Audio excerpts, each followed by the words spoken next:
முன்னொரு காலத்தில் ஒரு விஞ்ஞானி இருந்தார். அந்த விஞ்ஞானி வந்து ஒரு கண்டுபிடிச்சார். அது எப்படின்னா, ஆமன் அப்படின்னா நிற்கிற மாதிரியும், தேங்க்யூ அப்படின்னா ஓடுற மாதிரியும் ஒரு கார் கண்டுபிடிக்கிறாரு. அந்த காரை கண்டுபிடிச்சவர் அதை ஓடிட்டு போயிட்டு இருக்கிறார். ஒரு நாள் அப்படி ஓடிட்டு போயிட்டு இருக்கிறப்ப ஆமன்னு சொல்கிறாரு, அது நிற்கிது. தேங்க்யூன்னு சொல்கிறாரு, அது இப்படியே அவர் ஓடிட்டு போயிடுறாரு. ஒரு மலை மேலே வண்டி போயிட்டு இருக்குது.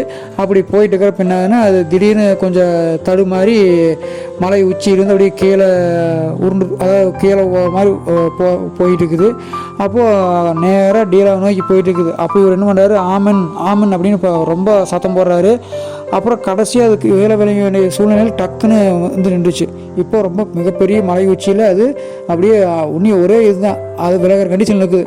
அப்படிங்கிறப்போ நம்ம தப்பிச்சிட்டா அப்படிங்கிற போட்டு அவர் ரொம்ப சந்தோஷம்.